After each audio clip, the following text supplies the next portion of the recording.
After 11 years of being treated like a piece of furniture in my own family, my daughter-in-law suddenly, out of nowhere, began to be sweet to me. And God forgive me, I was so starved for it that I did not ask why. I want you to understand what that was like. For 11 years, this woman had barely looked at me. She spoke over me at dinner. She answered questions that had been asked of me. When I came to their house, she would find a reason to be in another room. And then one Tuesday in March, she appeared at my front door with a casserole and a smile, and she called me Mom for the first time since her wedding day. And she kept coming. Twice a week, then 3 times. She brought soup. She sorted my mail for me. She sat on my sofa and asked me about my Walter, about the old days. And she listened, and she laughed in the right places. And she started organizing my pill box every Sunday because, she said, she worried about me. She worried about me. I actually cried about it, in my kitchen, alone, after she left one evening. 74 years old and weeping over a casserole because somebody had finally been kind.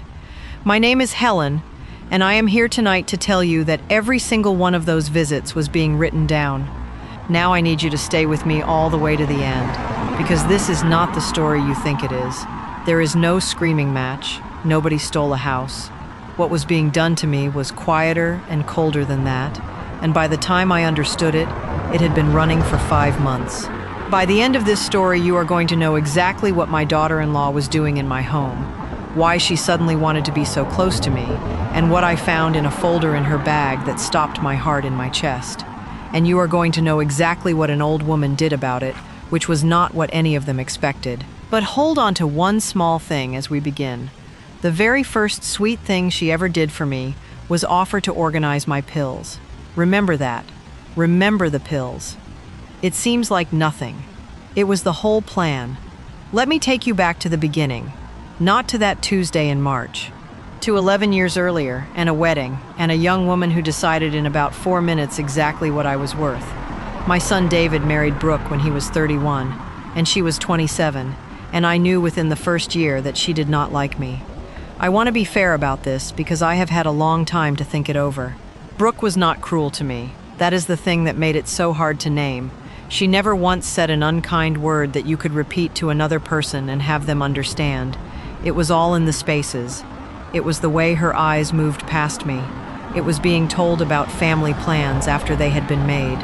It was the Christmas she rearranged my own kitchen while I was in the other room, and then laughed about how I would never find anything now. Small things.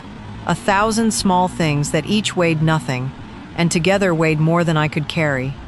Let me give you one, so you know the flavor of it. Molly's 5th birthday. I had been knitting that child a blanket for 2 months, the way my mother taught me. And my hands are not what they used to be, and it took me 2 months. And I brought it to the party, and Brooke opened it, and she said, "Oh, how sweet," and set it on the table behind her, and turned to the next present. And I never saw that blanket again, not once, in 4 years. Not on a bed, not on a sofa, not in a single photograph. And what could I possibly say? Say it out loud, and you are the mad old woman making a scene about a blanket at a child's birthday party. So you swallow it. And there is another one next month, and you swallow that too. And after 11 years, there is a whole lifetime of swallowed things sitting in your chest, and no way on earth to explain to anybody why you are sad. That is how it is done, you see. Not with cruelty. Nobody sensible uses cruelty. It is far too easy to point at. It is done with 1,000 small nothings, each one perfectly deniable, until one day you look up and find you have been quietly moved to the edge of your own family, and you cannot even say when it happened. I never made a fuss. I want you to understand why.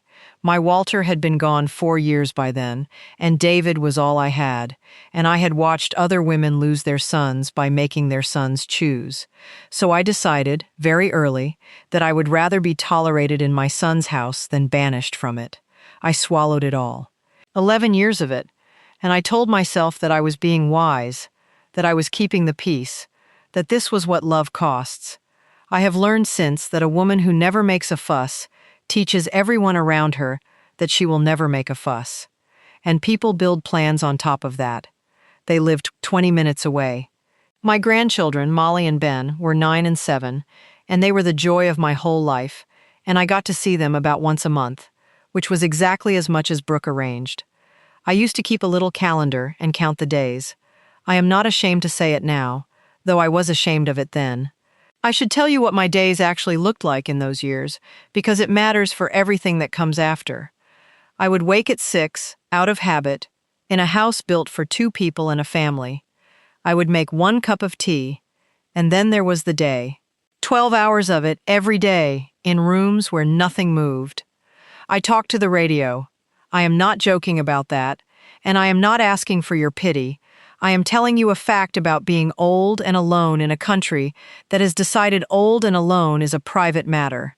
The phone rang perhaps twice a week. I had my church, and I had Dr. Ahmed twice a year, and I had a woman named Pat down the road who I liked, but who had her own troubles. And I had a calendar on the wall of the kitchen with a little pencil mark on it, counting down to the next time I would be allowed to see my grandchildren. Do you know what a person is after 11 years of that? A person after 11 years of that is a house with the door standing open and nothing left in it worth stealing, except that there is, and they know exactly what it is, and it is your house and your savings and your name on a deed. And you are so glad of the company that you hold the door. And then in March, everything changed. She came on a Tuesday, no warning. I opened my front door and there was Brooke with a dish in her hands and a smile on her face. And she said she had made too much and thought of me. She called me Mom. She had not called me Mom in 11 years. And she came in, and she sat, and she stayed 2 hours. I want to tell you what that did to a lonely old woman, and I want to tell you honestly, because I think there are people listening tonight who will recognize it and feel less foolish. I did not question it. I did not think, why now? I thought, finally, she has grown up, or David has said something, or she has realized life is short. I have wondered since whether I was truly fooled, or whether some part of me knew and simply refused to look, because looking would have meant giving up the only kindness I had been shown in years. When you have been thirsty that long, you do not examine the water. She came again that Friday, and the next Tuesday, and soon it was 3 times a week. And she was wonderful.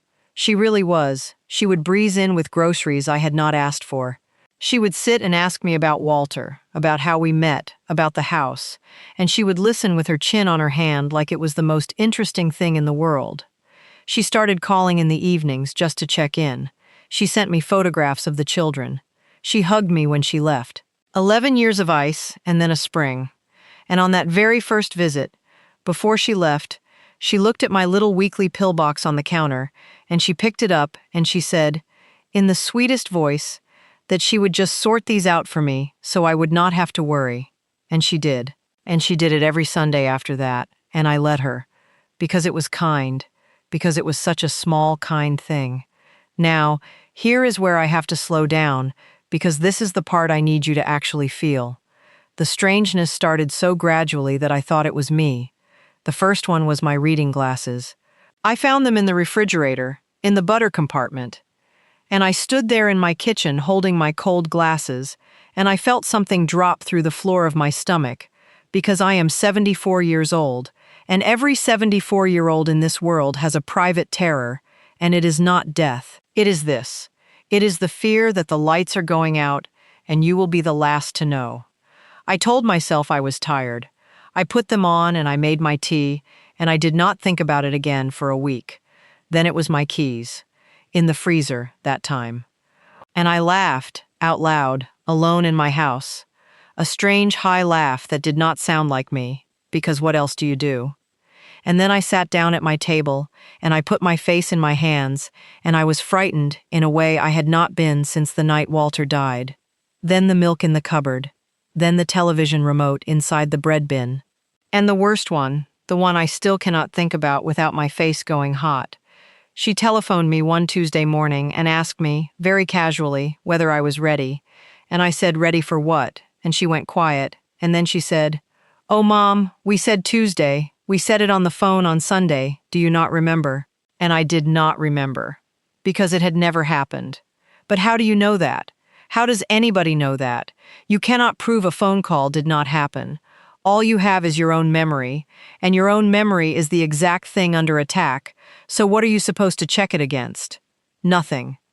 You have nothing. You just stand in your hallway holding the telephone, feeling the floor tilt.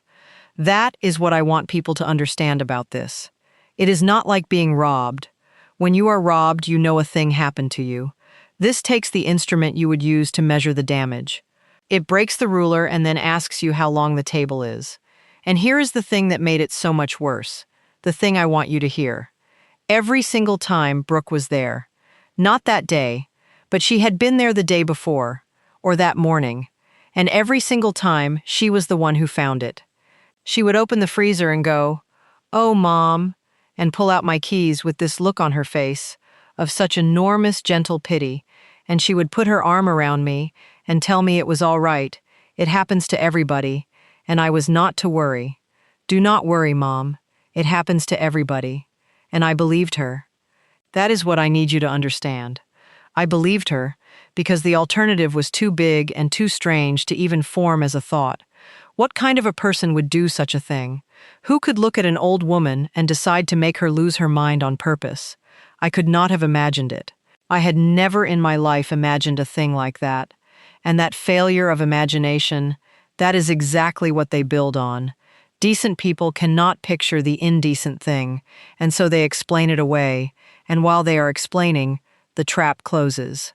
She started asking me questions. I did not notice at the time. Little questions, gently, in that same warm voice.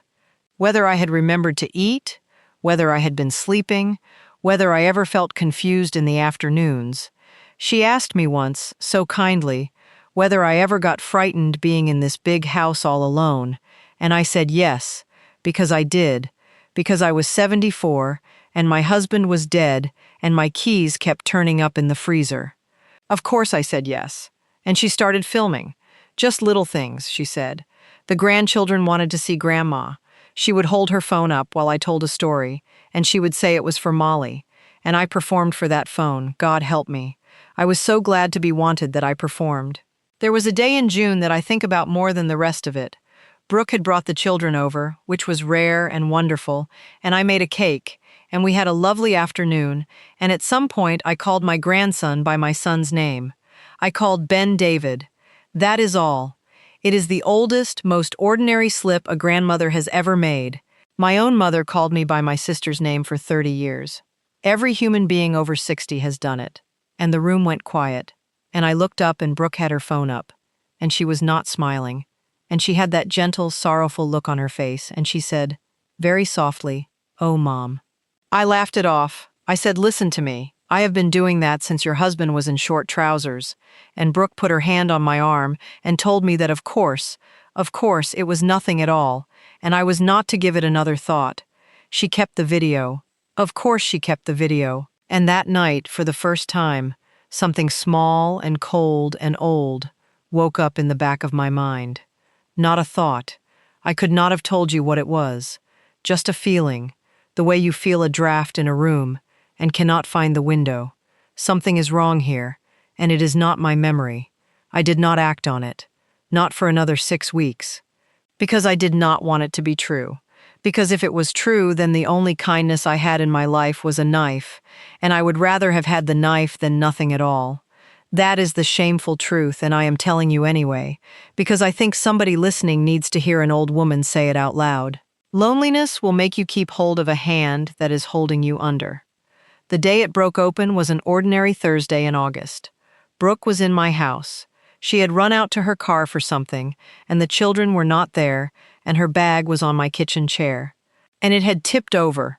It had simply tipped over on its side, and some of the things in it had slid out onto my kitchen floor, and I bent down, as anyone would, to pick them up, and there was a folder, a plain manila folder, the kind you buy in a packet of 10, and it had come open on the floor, and there were papers spread out, and I saw my own name printed at the top of the first page.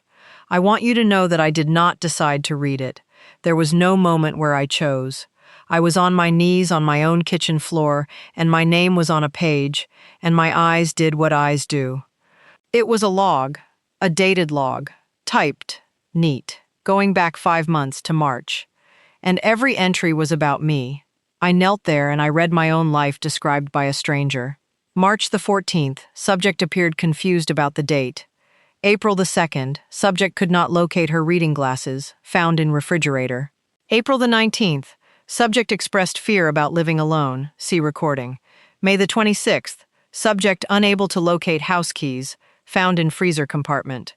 June the 11th, subject addressed grandson by incorrect name, video attached. Subject, she called me subject. 5 months of my worst moments, every one of them written down in a neat column with the date beside it. Every single incident that had made me sit down in my kitchen and put my face in my hands. All of it collected, all of it filed. And the thing that went through me like cold water was not the log itself. It was how good it was.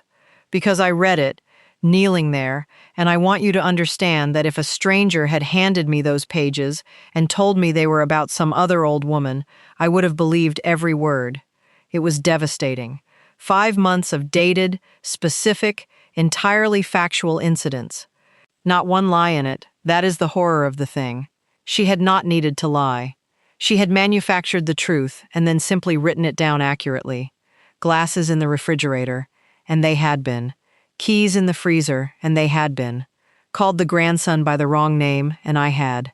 Every line was true, and the whole document was a lie, and I could not see one single place where a person could put a finger on it and say, "There, that is where it is false." And underneath the log there was a letter, on a law firm's letterhead, and I only had to read 4 lines of it before the whole floor of my life gave way. It was about a petition for guardianship. They were going to have me declared incompetent. I want to make sure you understand what that means because I did not really, until that afternoon. It does not mean a nursing home necessarily. It means somebody else gets to decide. It means a judge signs a paper, and after that, another person makes your medical choices and controls your money and decides where you live and decides whether you may sell your own house, and there is not one thing you can do about it because you have been legally erased. You do not stop existing. You stop being allowed to choose. At 74, in the house my husband and I bought in 1979, I was 5 months into a quiet campaign to have my whole life handed over to the woman who had been organizing my pills. The pills. I was still on my knees when it hit me. The pills. The very first sweet thing she ever did. Every Sunday, for 5 months, my daughter-in-law had sat at my counter with my little plastic box and my bottles, alone, and I had sat in the next room feeling grateful. I do not know to this day what she did or did not do. I have never been able to prove one thing about those pills, and I am not going to stand here and accuse a woman of something I cannot prove. But I will tell you what I know for a fact. I know that I had never once in my life put my glasses in a refrigerator until the spring that Brooke started coming. I know that I had never lost a set of keys in 74 years, and I know that the confusion started when she did, and I know that after that Thursday in August, it stopped. You may draw your own conclusion. I have drawn mine. I heard her car door, and this is the part where I have to tell you about the woman I turned out to be, because I did not know until that moment. I put the papers back. My hands were steady. I have thought about that 100 times since, how steady my hands were. I put every page back in that folder in the order I found it, and I put the folder back in the bag, and I set the bag upright on the chair the way it had fallen, and I went to the sink and I turned on the tap and I was washing a cup when my daughter-in-law came back through my kitchen door, and she asked me if I was all right because I looked pale, and I told her I was just a bit tired. Do you understand what I did? I want the women listening tonight to understand exactly what I did, because it is the only thing in this whole story I am proud of. Every part of me wanted to turn around and throw that folder in her face. Every part of me wanted to scream at her, in my own kitchen, that I knew. And if I had, do you know what would have happened? I would have handed her the case. A distressed, shouting, unstable old woman, making wild accusations about a conspiracy against her, about her pills, about hidden cameras. There is a word for a woman like that in a courtroom, and the word is paranoid, and paranoia is a symptom. My rage would not have been evidence of my innocence. It would have been Exhibit A. She could have written it in the log that night. August the 14th, subject became agitated and delusional, made unfounded accusations. So I dried my hands, and I smiled at my daughter-in-law, and I asked her if she wanted a cup of tea. She stayed another hour. I sat across from my own kitchen table from the woman who was trying to erase me, and I listened to her talk about the children, and I laughed in the right places, and I let her hug me at the door, and I watched her drive away. And then I closed my door, and I locked it, and I stood in my hallway, and I shook so hard I had to hold the wall. And then I stopped shaking, and I got to work. Now, I am 74 years old, and I do not know anything about the law. But I was married for 46 years to a man who taught me one thing above all others, which is that when you are in trouble, you do not panic, and you do not argue. You get the paperwork. Walter used to say that a man's opinion is worth nothing against a piece of paper with a date on it. They had 5 months of paper on me. So I got my own. The first thing I did, the very next morning, was telephone my doctor. Not their doctor, mine, Dr. Ahmed, who had known me for 20 years and had known Walter. And I did not tell her a story about my family. I told her that I wanted a full cognitive evaluation, formally, on the record, in writing, with the date on it. She asked me if I had been having concerns, and I said no. I said that I wanted a baseline while I was well, because I was an old woman living alone, and I wanted my own doctor's opinion of my mind in my own file, in my own name, before anybody else had an opinion about it. She looked at me for a long moment over her glasses, and she did not ask me one more question, and I have loved that woman ever since. I sat that test for over an hour. I want to tell you that I have never been so frightened of anything in my whole life. Not childbirth, not Walter's diagnosis, nothing. Because a small voice was saying, "What if she is right? What if you are going? What if the keys really were you?" I scored in the 98th percentile. 98th. Dr. Ahmed put down her pen, and she told me that she should be so lucky at 50, and she wrote it up, formally, dated, signed, on the letterhead, and she put a copy in my hand, and I sat in my car outside that clinic, and I wept like a child. Not from relief that I was well, from grief. Because it meant it was all true. It meant that the only person who had been kind to me in 11 years had spent 5 months trying to convince me I was losing my mind, and had very nearly done it. The second thing I did was see a lawyer of my own, a woman named Ruth Feinberg who had done Walter's will. I put the whole thing in front of her, and she went very quiet, and then she got very angry, in a way I found extremely comforting. She told me what I had was called a guardianship grab, and that she had seen it before, and that the reason people do it is that it is easier than a will, because you do not have to wait for the person to die. She said the great weakness of it is that it depends entirely on the old woman being isolated, unrepresented, and surprised on the day. So we made sure I would not be any of those things. She changed my power of attorney that week, away from David, whose name I had put on it years ago without a thought, and gave it to a person of my choosing who was not in that family. She wrote a letter to that law firm, and she told me to gather anything I had. And that is when I did the thing that I still cannot quite believe I did. I bought a camera. I am 74 years old, and I went to a shop and I bought one of those little cameras, the ones that look like a clock radio, and a boy of about 20 showed me how to work it, and I put it on the shelf in my own kitchen, facing my own counter, and I said nothing to anybody. Because here is what I had worked out, sitting up at my table those long nights. They had been filming me for 5 months. They had built their whole case out of a camera, and it had never once occurred to either of them, not for a second, that the old woman might have a camera too. That is what they think of us, you see. They think we are the scenery. They do not imagine the furniture has eyes. It took 11 days. I want to tell you about those 11 days, because they were the strangest of my life. I had to carry on exactly as normal. She still came. And I had to sit in my own living room and be sweet back at her, knowing what was in her bag, knowing what was on my shelf, with my own heart going like a bird in my chest. I would smile and ask after the children while a camera 4 feet away recorded the pair of us. There were moments I nearly told her. There were moments, God help me, when she was warm and funny, and I looked at her, and part of me still wanted it to have been real, still wanted the last 5 months to have been what I thought they were. That is the part nobody warns you about. even after you know some starving piece of you keeps hoping you are wrong.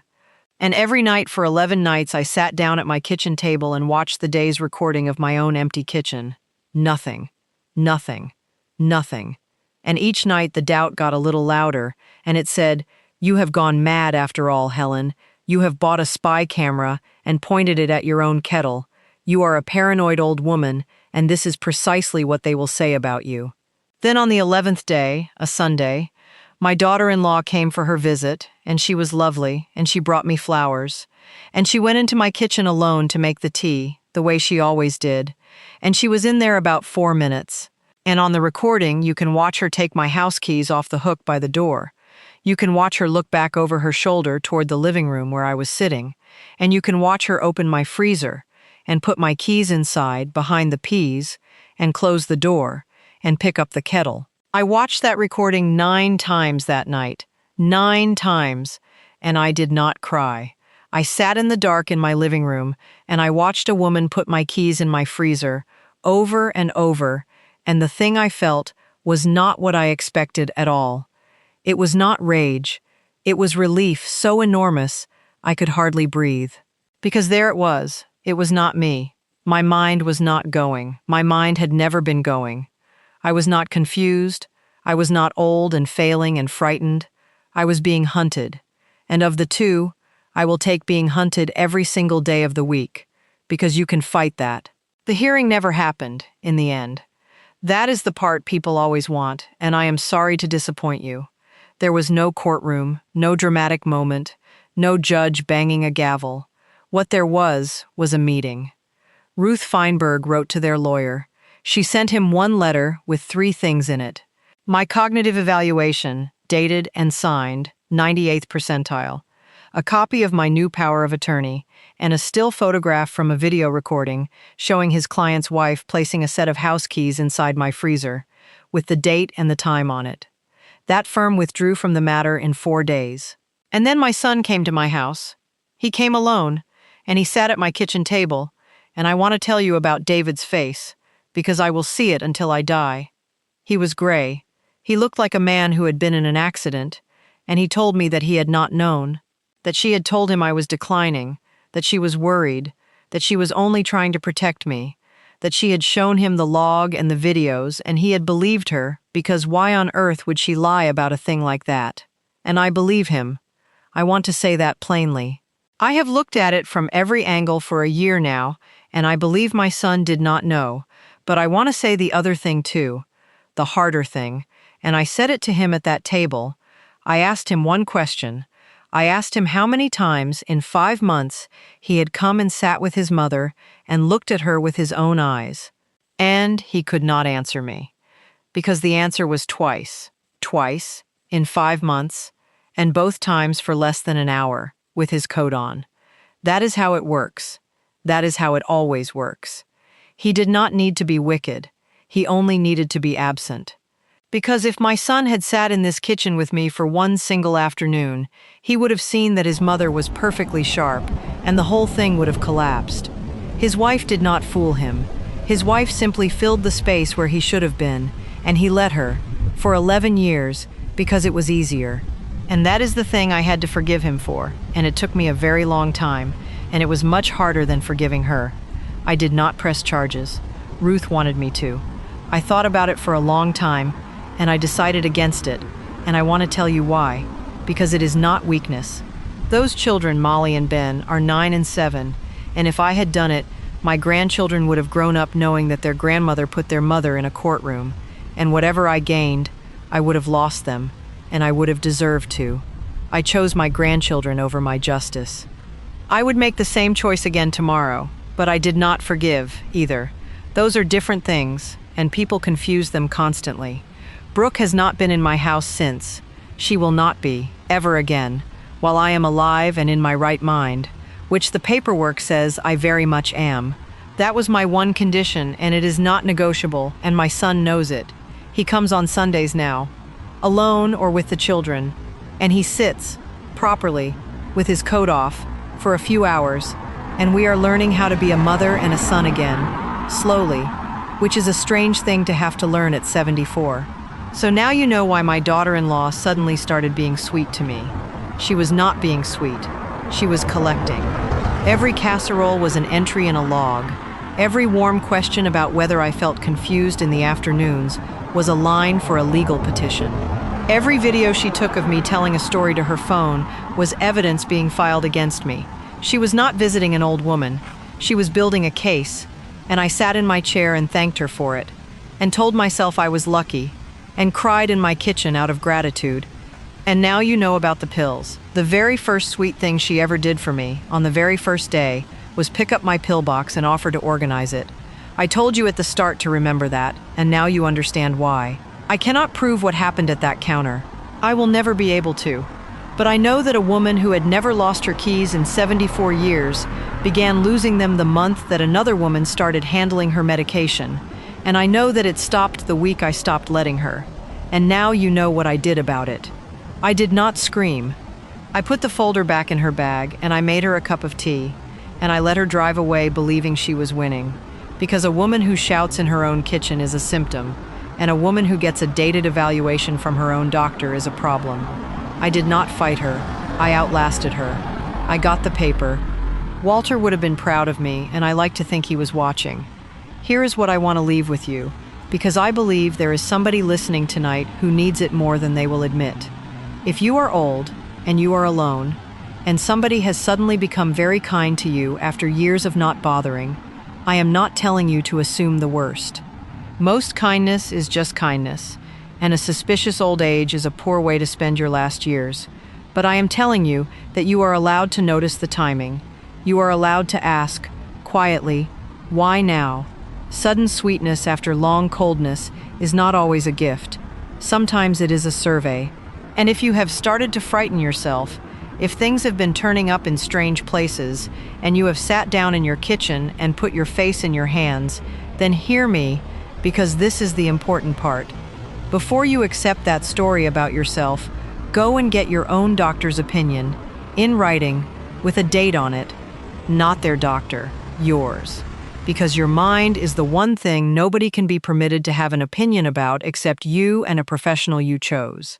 The most dangerous thing that can happen to an old woman is not that she loses her memory, it is that somebody else gets to decide that she has. They will always underestimate you. They will look at your gray hair and your slow hands and decide you are the scenery. Let them. Because the day I stopped being the scenery was the day I put a camera on my own shelf, and the woman who had filmed me for 5 months never once imagined that the old lady might film her back. So tell me in the comments, has anyone ever gone strangely, suddenly sweet on you, and did you find out why? I read every single one of them, and I think the people who gather here understand each other in a way that most people never will. If this story touched your heart, I have another one waiting for you.